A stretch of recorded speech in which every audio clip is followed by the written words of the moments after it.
The champagne flute shattered against the marble floor of the grand ballroom at the plaza, shards flying like confetti from a wedding no one wanted. "Evan, for God's sake, pull yourself together," my mother hissed, her perfectly manicured nails digging into my arm like talons on a falcon's prey. But it wasn't me who was falling apart. It was Brandon, the man she'd paraded in front of me like a prize steer at auction, his blue eyes already welling up as the string quartet struck up Canon in D, signaling the first dance we'd never rehearsed. I'd always known my mother, Lydia Harrington, was a force of nature wrapped in Chanel No. 5 and a perpetual smile that could cut glass. Born and bred in the steel-spined heart of Manhattan, she'd clawed her way from a cramped Brooklyn walk up to a penthouse overlooking Central Park, marrying into old money and promptly divorcing it when it didn't bend to her will. Now, at 62, with her silver-streaked bob and a Rolodex thicker than the Bible, she was determined to fix me, her only son, the gay disappointment who dared to come out at 16 instead of playing the family game. "Darling, love is a business," she'd say over Sunday brunches at Lou Bernardine, her fork spearing a scallop with surgical precision. "And business needs partners. That's how I ended up here, on the eve of my 28th birthday, in a tuxedo that cost more than my first car, staring down the barrel of an arranged engagement to Brandon Ellis. He was everything she could have dreamed up in her wildest Pinterest board for perfect gay husband, heir to a pharmaceutical fortune, Yale grad with a Wharton MBA, volunteer at the Ali Forney Center for LGBTQ youth, and the kind of smile that lit up boardrooms and bedrooms alike. 6'1", broad-shouldered but lithe, with that effortless blonde tousle that screamed, "Trust Fund Summer in the Hamptons." My mother had met him at a gala for the Whitney Museum, something about modern art and modern mergers, and by the end of the night, she'd convinced his parents that a Harrington-Ellis union would seal deals from Wall Street to Silicon Valley. But perfection, as I'd learn, has cracks. And Brandon's were emotional fault lines that ran deeper than the Hudson River. We'd met 3 months earlier, at a casual dinner she'd orchestrated at Per Se. I remember the way the Hudson Valley foie gras melted on my tongue, chased by a Sancerre that tasted like regret. He sat across from me, fidgeting with his napkin, his laugh a little too bright when my mother cracked jokes about fixer-uppers in the marriage market. By dessert, a molten chocolate cake that neither of us touched, he leaned in and whispered, "Your mom's terrifying, but in a hot way. Like a Bond villain with better skincare." I chuckled, surprised. "Evan Harrington. And you must be the sacrificial lamb." "Brandon Ellis," he replied, extending a hand that was warm, steady. "Guilty as charged. But hey, if we're doing this, let's make it fun. What's your poison? Rye Manhattans or bad decisions?" We clicked that night over shared disdain for our family's expectations. He confessed his parents had shipped him off to conversion therapy camp in rural Pennsylvania at 17, a vacation that left him with night terrors and a therapist's number on speed dial. I shared my own war stories. The boarding school in Andover where I'd learned to throw punches before kisses, the underground parties in Bushwick where I drowned my loneliness in gin and grinder hookups.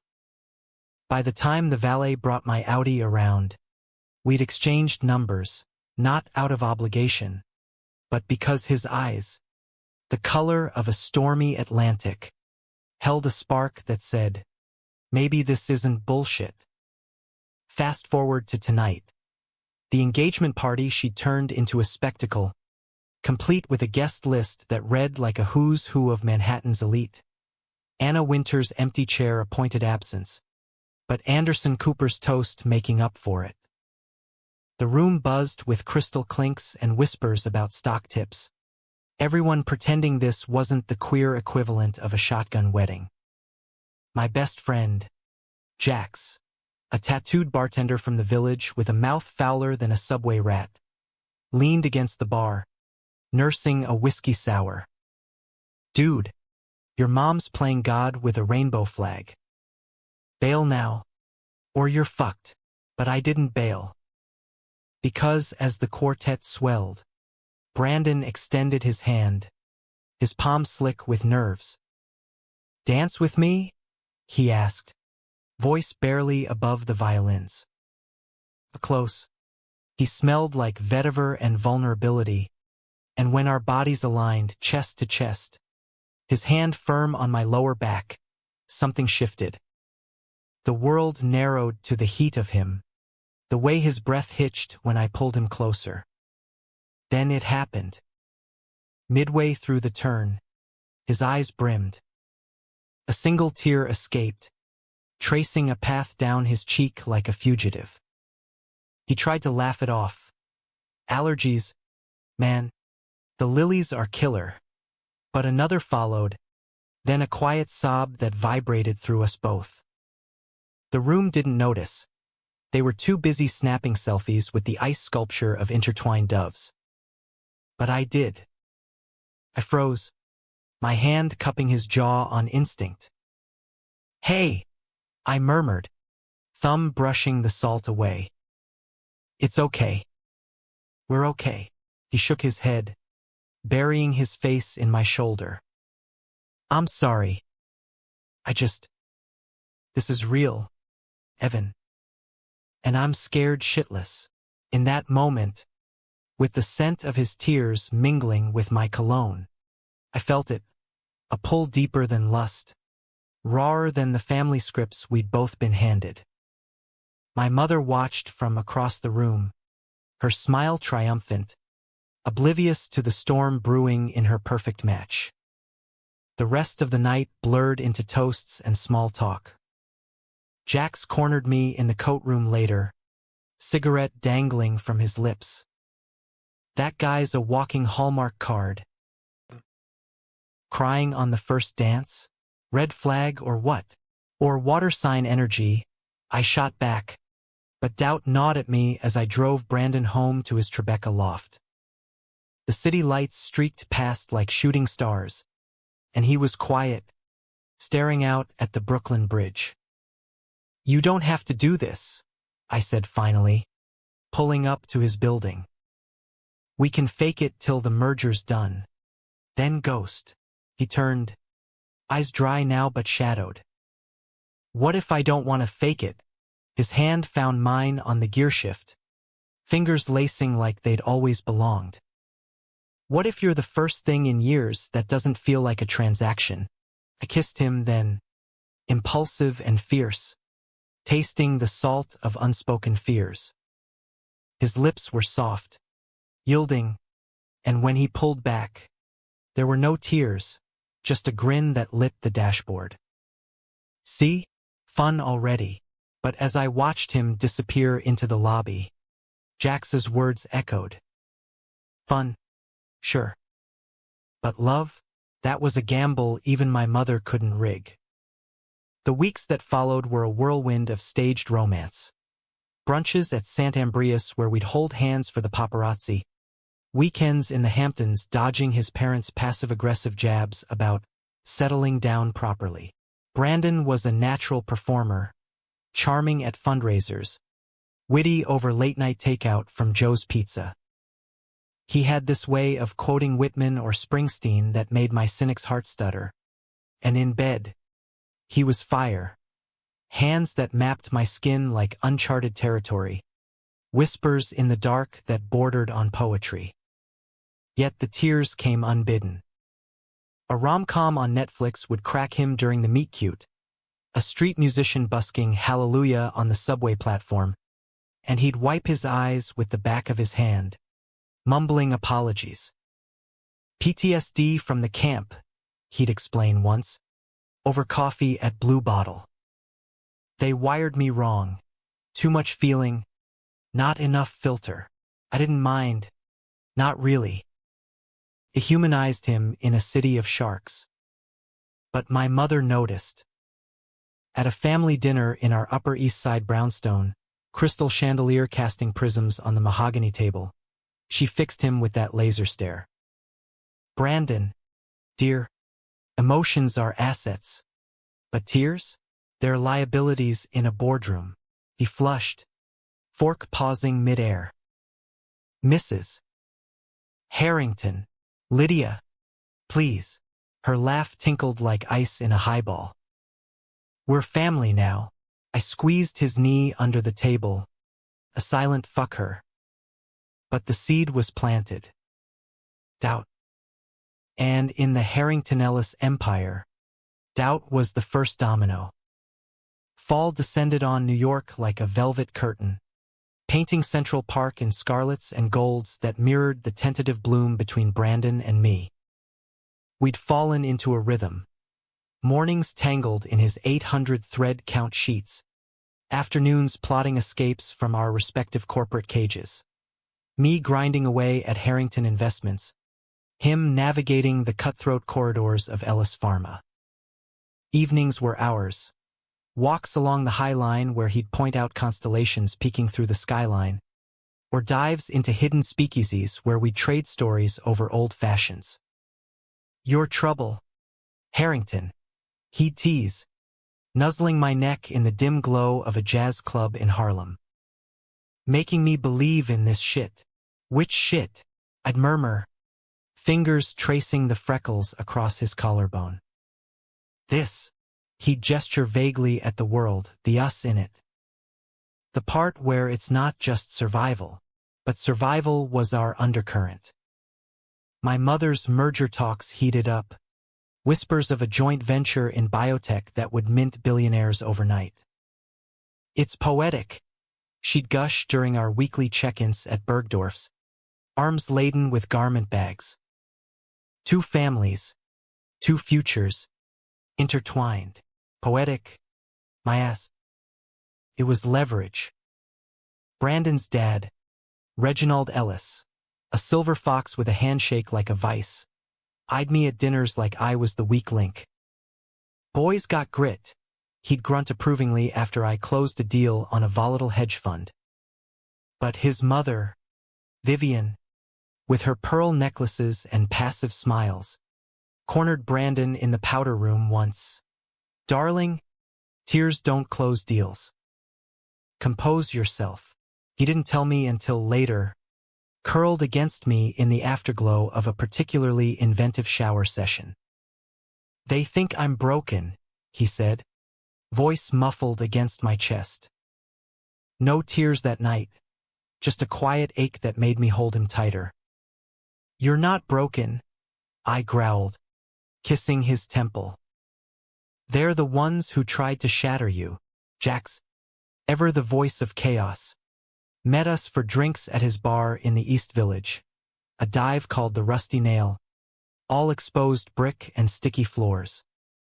"So, the waterworks wonder," he said, sliding Brandon a pint of IPA. "You cry during sex too, 'cause that'd be a mood killer." Brandon laughed, a real belly one that crinkled his eyes. "Only if it's really good. Jax, behave," I warned. But I loved the ribbing. It felt normal, a bubble against the pressure cooker of our lives. As November chilled the air, we stole a weekend in the Catskills. My mother's encouragement, funding a cabin that overlooked misty valleys. No cell service, no agendas, just us, a bottle of bourbon, and a fireplace that crackled like confessions. We hiked to Cotterskill Falls, the roar of water drowning out the city's hum. At the base, mist kissing our faces, he dropped to one knee, not with a ring, but with a pebble smoothed by the current. "For luck," he said, pressing it into my palm. "Or whatever the hell this is." I pulled him up, kissing him until we were breathless, the world reduced to wet stone and wandering hands. That night, under a quilt older than our grandparents' regrets, he opened up fully, the camp's therapies, electric shocks for stolen glances, scripture drilled like drills into his skull. I learned to cry silent, he whispered. So no one hears the hurt. I traced the scar on his wrist, a faint line from a razor he'd hidden in his Bible. You don't have to be silent with me. His eyes glistened then, but he blinked it away, replacing tears with touch. We made love slow, deliberate, mapping each other's scars like sacred texts. Afterward, as embers died in the grate, he murmured, I love you, Evan. God help me, I do. The words hung, heavy and holy. I echoed them back, heart pounding like a bass line in a packed club. Love. In a city that chewed up vulnerability and spat out spreadsheets, we dared to say it. But New York has a way of clawing back its gifts. Back in the city, the merger talks turned venomous. Reginald cornered me at a gala for the Met, black tie, champagne flutes, and backroom deals disguised as small talk. Your boy's soft, Evan, he said, clapping my shoulder a tad too hard. Ellis Pharma needs steel, not sentiment. Shape him up, or the deal's off. I bristled, vision tunneling. Brandon's worth 10 of your boardroom bulls. And he's twice the man you'll ever be. Reginald's laugh was a bark. Spoken like a lover, not a leader. Remember, son, family first. Family. The word soured on my tongue as I found Brandon later, sequestered in a velvet alcove, head in hands. Heard the lecture? I asked, sliding beside him. He nodded, wiping his face. Damn it, tears again. I'm trying. For us. We left early, hailing a cab to his place. In the back seat, he leaned on me, exhaustion etching lines around his eyes. What if I'm not enough? You are, I insisted, but doubt flickered. My mother called the next morning, voice syrup over steel. Darling, Reginald's pulling back. Brandon's. Episodes are concerning investors. We need stability. Stability, I snapped, pacing my office overlooking the Flatiron. Or control. Evan, don't be dramatic. This is bigger than feelings. But feelings were all I had left. I confronted Brandon that night at his loft, takeout tie cooling on the coffee table. Your dad's tanking the deal because you cry? He deflated, shoulders slumping. It's not just him. Vivian's been talking to your mom. The betrayal hit like a gut punch, not from them, but the web we'd walked into. We argued, voices rising over the hum of the city below. I can't change who I am, he shouted, tears streaming now, unchecked. And I don't want you to, I yelled back, pulling him close despite the storm. We collapsed onto the rug, a tangle of limbs and apologies, making up with the ferocity of the frightened. But the cracks widened. Jax texted me a week later, heard from a birdie, your mom's shopping backups. Some tech bro from SF. Watch your back. Paranoia bloomed.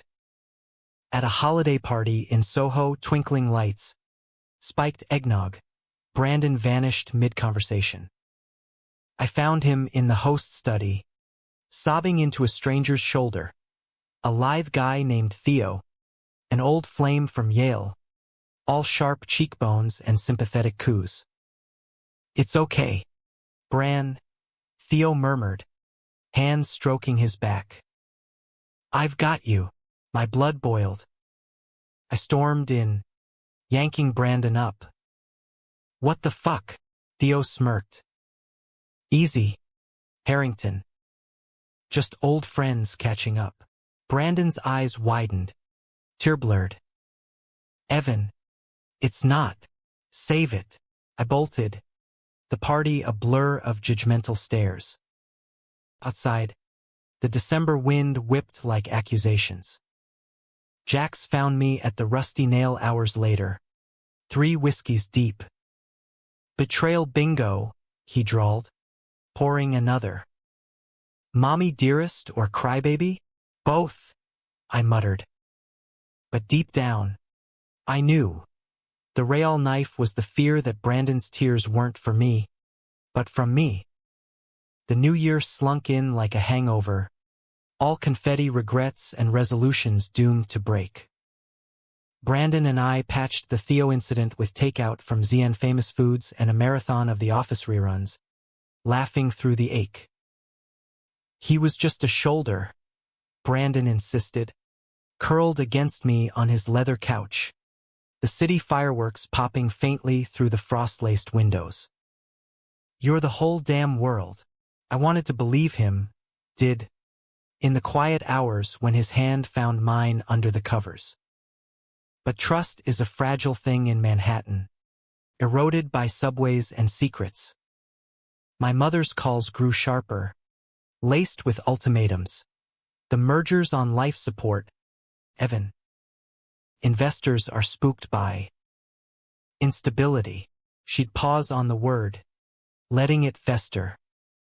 Reginald Ellis followed suit, inviting me to gentlemen's lunch at the Four Seasons power suits, power plays, and a side of seared foie that tasted like ash. Brandon's a liability, he said bluntly, swirling his Bordeaux. The boy's got heart. I'll give him that. But in our world, heart gets you eaten. I leaned forward, knuckles white on the linen. Then maybe your world's the problem, he chuckled, low and paternal. Spoken like youth.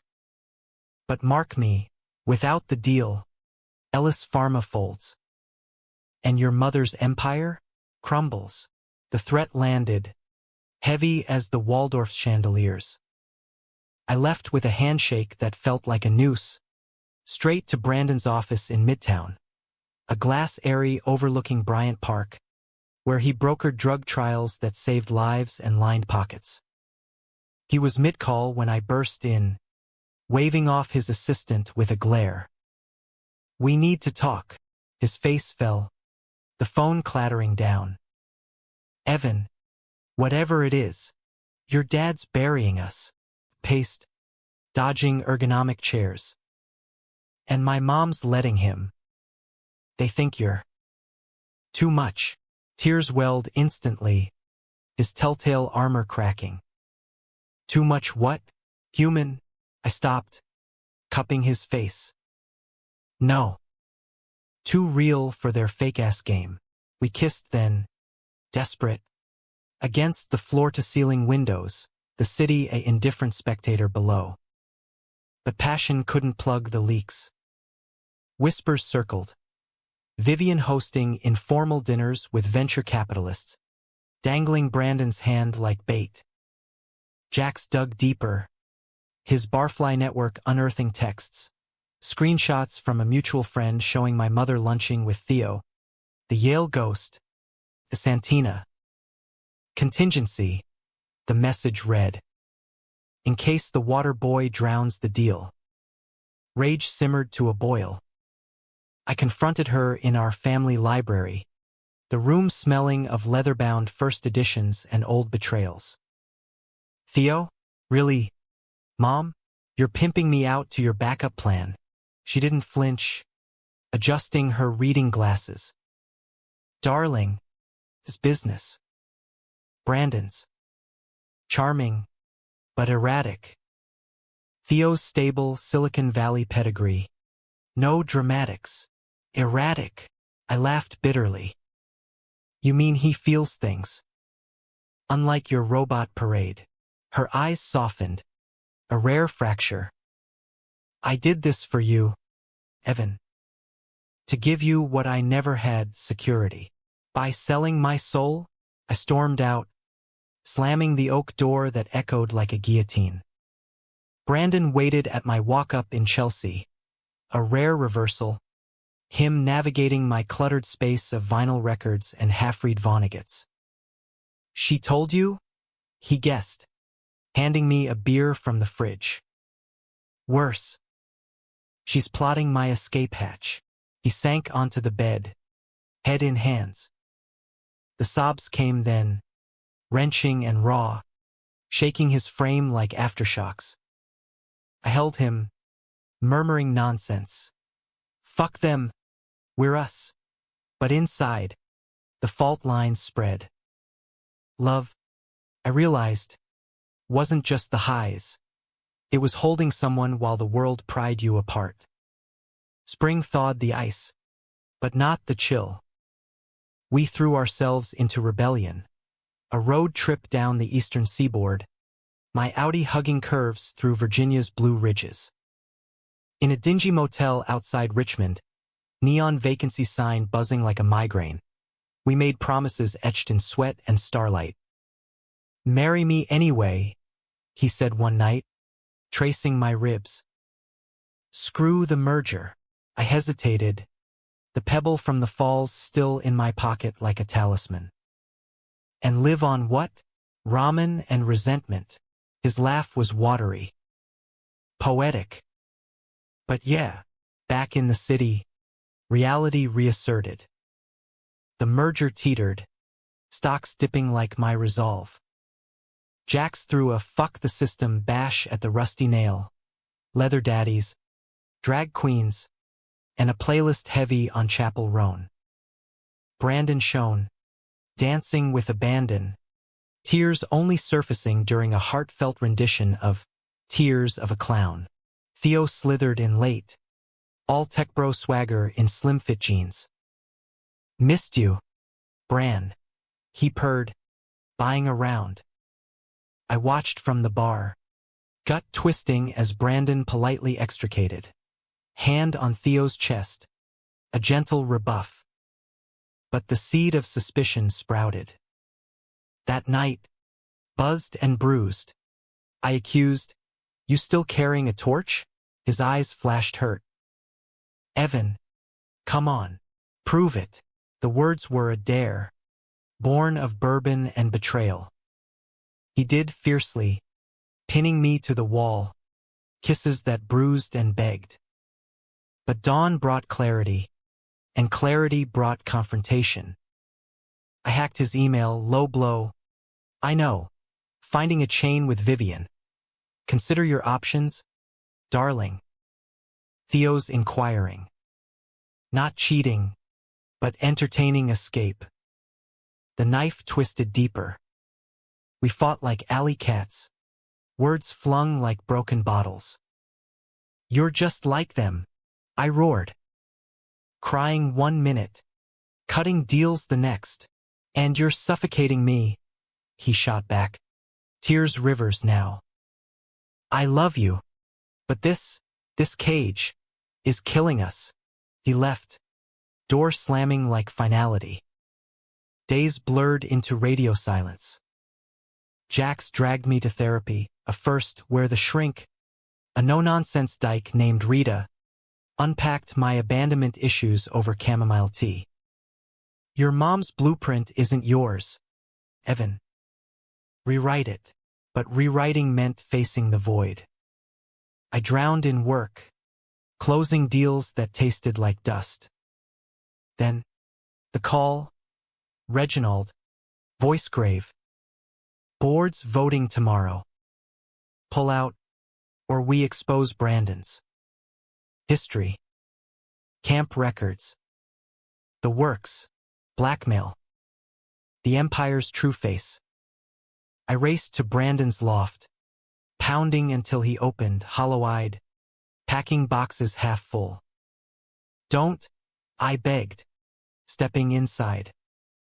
"They're bluffing," he shook his head, tears eternal. "No, they're not. And maybe they're right. I am the weak link. You're my everything," I whispered, pulling him close.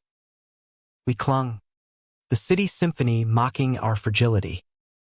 But as his sobs soaked my shirt, I vowed, no more games. Just us, tears and all. Yet vows are paper thin. That night, Theo texted him, heard you're single. Dinner? And in a haze of hurt, Brandon replied, maybe. The betrayal, when it hit, was a thunderclap. Summer scorched New York into a pressure cooker, humidity clinging like unspoken lies. Brandon's maybe to Theo wasn't a full affair, not yet, but it was a fracture I couldn't unsee. I moved out of his orbit, crashing at Jax's sublet in Williamsburg, a graffiti-splashed loft that smelled of weed and takeout. Rebound City, Jax declared, shoving a joint my way. Hit the apps. Drown the drama. But apps were echoes of old Evan's emptiness, faceless torsos promising nothing. I ghosted them for runs along the East River, pounding pavement until my lungs burned, memories of Brandon's laugh chasing me like ghosts. His tears, once endearing, now haunted, symbols of a softness I couldn't shield. My mother played neutral, her penthouse lunches a minefield of feigned concern. Space is healthy, darling, she'd say, slicing into a poached salmon with maternal precision. Theo's asked about you. Incidentally, I shoved my plate away. Save the sales pitch. This is on you, pitting us against your ledger. Her fork paused, my eyes flaring. I built this for you. Security. Legacy. Legacy? I stood, chair scraping. You mean control. Admit it. You hate that he makes me feel. She didn't deny it. Feelings fade. Evan. Empires endure. I walked out into the August blaze, hailing a cab to the Ali Forney Center, Brandon's volunteer haunt in Hell's Kitchen. He was there, reading to a circle of wide-eyed kids, his voice steady as he voiced a dragon in Where the Wild Things Are. The sight gutted me. The man who'd unraveled in my arms, now a pillar for the broken. After, in the hallway lined with crayon rainbows, he cornered me. Stalking now? Recon. I leaned against lockers dented by tougher lives. Theo, he winced, rubbing his neck. One dinner. Nothing happened. But you wanted it to. The words clawed out. His eyes brimmed, inevitable. I was scared, Evan. Of losing everything. Of not being enough. You were always enough. I stepped closer, thumb brushing a tear. But trust? That's shattered. We talked for hours, perched on a stoop under sodium lamps, the city exhaling heat. He confessed Vivian's pressure, threats to cut his inheritance if he didn't stabilize. Theo was escape, a dry-eyed illusion. I chose wrong, he admitted. But I choose you now. I wanted to believe. God, I did. We tumbled back into bed that night, his Tribeca loft a sanctuary of silk sheets and second chances. Sex was reclamation, slow, sacred, his tears mixing with sweat as he whispered litanies of sorry and love. Dawn found us entwined, plotting, fuck the merger, fuck the families. We'd elope to Provincetown, start small, a consultancy for queer nonprofits, him in advocacy, me in ethical investing. Utopia, sketched in stolen moments. But empires don't yield quietly. September brought the board vote. Ellis Pharma's empire teetering. Reginald's ultimatum a ticking bomb. He leaked the camp records, not to the press, but to select investors, PDFs of treatment logs, Brandon's name redacted but the shame unmasked. Whispers spread like wildfire through cocktail circuits. Ellis airs a mess. Deal's dead. Brandon broke in my arms that night. Sobs seismic. They won. They always win. No, I held him fiercer. We fight. We did lawyers, PR spins, a blistering op-ed in the Times co-authored under pseudonyms. The Cost of Closeted Kings. It went viral. Hashtags trending from queer resilience to tear down the closet. Jax amplified from the Rusty Nails Insta, turning our pain into a movement. Even my mother cracked. A tentative email. Proud of you both. Let's talk terms. Hope flickered, fragile as fireflies. We planned a real proposal, rooftop at the Standard, skyline ablaze with autumn. I knelt with a ring, platinum band etched with coordinates of Cotterskill Falls, heart hammering. Brandon Ellis, you're my storm. Marry me, tears, of course, but joyful ones, spilling as he nodded, pulling me up into a kiss that tasted like forever. Cheers erupted, Jax orchestrating the flash mob of our friends, confetti cannons bursting like stars. But joy is fleeting in the rearview. October's chill carried Theo's shadow. He cornered Brandon at a fundraiser for the Center silk tie. Shark smile. Still crying over Harrington? Upgrades waiting. Brandon rebuffed. But the poison seeped. I found the texts later. Theo's relentless "you deserve better." Brandon's weak stop. Not deletion, but temptation. The fight was cataclysmic. In his loft, rain lashing windows like judgment, I hurled accusations. You're flirting with the knife that cut us. I'm not, he cried, tears a torrent. It's noise. You're the signal, but doubt is deaf. I left, slamming into the storm-slick streets, hailing a cab to nowhere. Jax's bar was sanctuary, whiskey a bomb. End it clean, he advised. Or it'll fester. Midnight brought the climax. A call from Brandon, voice shattered. Evan, please. The bridge, heart seizing. I raced to the Brooklyn Bridge, winds howling, towers skeletal against thunderheads. He was there, midway, rain sheeting down, figure small against the span. I can't do this, he sobbed as I reached him, clutching railings slick with peril. The tears, the weakness, it's too much. For you. For us. No, I wrapped him in my jacket, bodies pressed against the gale. Your tears are your strength. They mean you feel the world, me, everything. And I love you for it. All of it. Lightning cracked, illuminating his face. Raw, ruined, real. Promise. Swear on the skyline. I kissed him then, fierce against the tempest, rain mingling with salt. Theo's texts, deleted in the downpour's absolution. The families, their empires could crumble, ours would rise. We stumbled home, soaked and saved, collapsing into bed where tears turned to laughter, then to love, deep, unyielding. November wrapped New York in a crisp embrace, leaves crunching underfoot like brittle apologies. The merger imploded spectacularly. Reginald's board ousting him in a coup fueled by our op-ed's backlash. Vivian fleeing to Palm Beach with a settlement and a stiff upper lip. My mother? She capitulated over Thanksgiving turkey at our brownstone, carving slices with uncharacteristic humility. I was wrong, she admitted, passing the gravy. About a lot. Brandon, seated beside me, hand on my knee under the damask cloth, smiled softly. Water under the bridge. Lydia.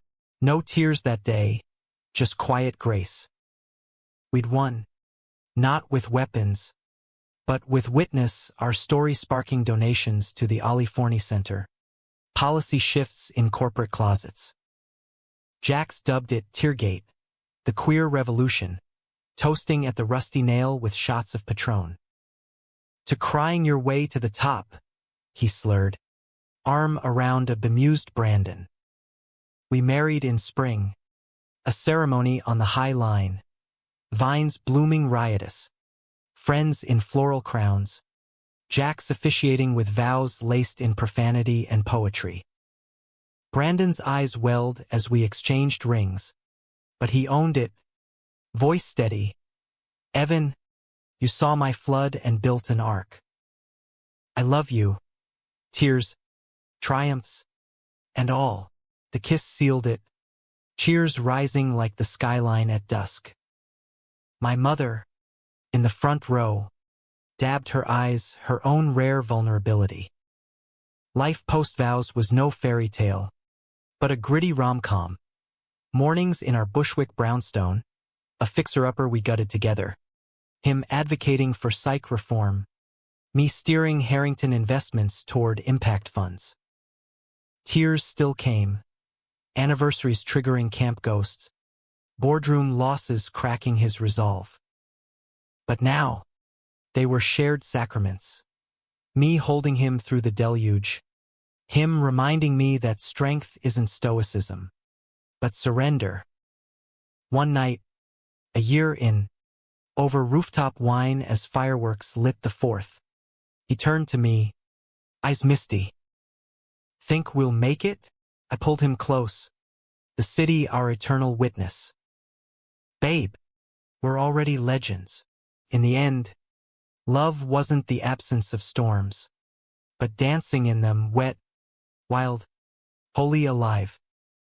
And in America's beating heart, where dreams clash with concrete, we proved, even the criers conquer.